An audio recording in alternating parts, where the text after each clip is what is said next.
In Washington, ghost-like objects dart across the radar screen at the CAA Traffic Control Center at National Airport for several hours, traveling more than 100 miles an hour.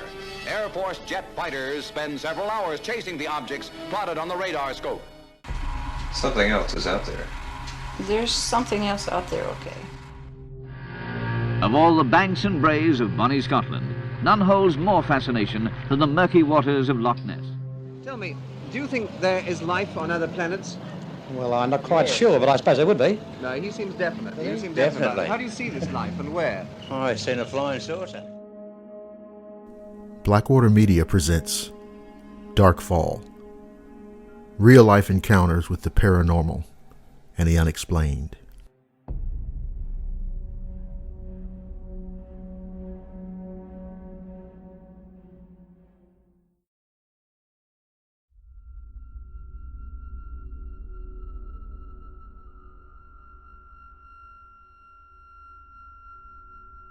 Dear Dr. Lester, I wanted to share with you a series of encounter experiences that I had with UFOs and what I believe to be an extraterrestrial being.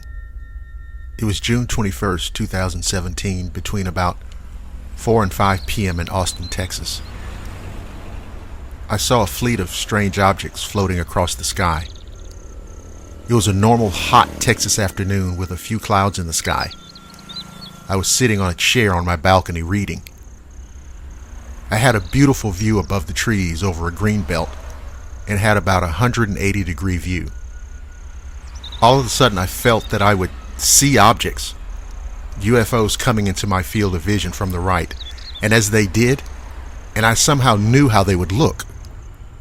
There were at least 30 or so by the time they stopped going by. They all moved from my right to left along the same altitude, and they made absolutely no sound. Now at first, I saw about a dozen close together. Then they started to spread out to the point where I could only see one at a time. The first one was a black Z-shaped object, followed by red, orange, yellow, and white spheres. Most of them were white spheres. Some were orange with a black outline or yellow with a red outline. A few had things like tails hanging down from them. Now, before I saw the first dozen, I felt something very unusual happen to me in addition to the knowledge of them coming. I also felt a strange and intense pressure in my brain which hurt and terrified me to the point that I was shaking all over. I could almost not even stand up and walk, so I was not able to get my phone to record, but I did stand up and hold onto the balcony railing. When I did see them, I somehow knew they were doing this to me. I knew they were making my head feel weird, and I thought they were communicating with me in some kind of weird psychic or even telepathic way. I actually thought that I was losing my mind, going crazy. I felt insane and was afraid that I would end up psychotic. UFOs went by for about 30 minutes, and I knew when each one was coming and which one was the last one. I was sure that these UFOs and my strange feelings were just a sign that I'd lost my mind.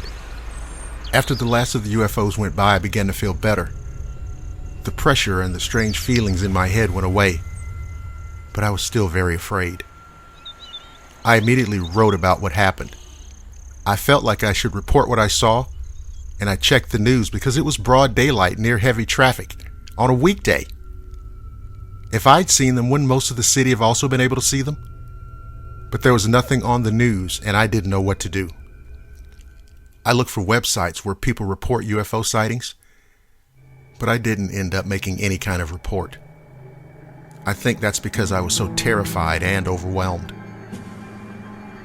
For the next few days, I saw more UFOs in the same way, but only a few at a time, and also knew when they were coming and from where. Once I even saw the black Z-shaped UFO through the wall and ceiling somehow. I know that to a lot of you that doesn't make any sense, but that's what happened. For the next few months, I continued to see them, but less and less, and with less and less intensity of pressure in my head. Now I should tell you, I've always had insomnia, so I slept with blackout curtains over the bedroom windows. And over the next few weeks after the first sighting, I felt like I heard something in my room at night, but just told myself it was raccoons or opossums, squirrels, or other rodents in the attic.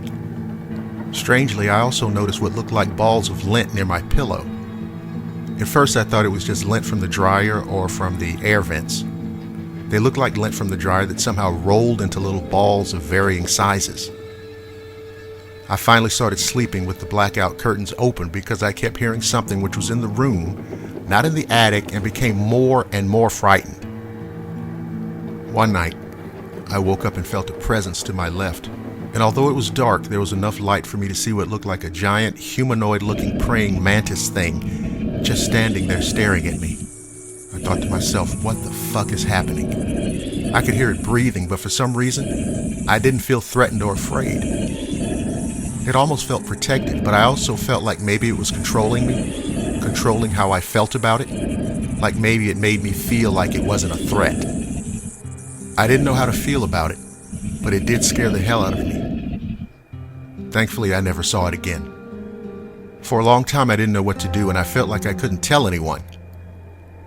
I finally chose not to live in fear, and so I decided to move on and move out. You know, people have always wondered whether or not we're alone in the universe. And if we're not alone, where are the aliens? Well, I can tell you from firsthand experience. They're here.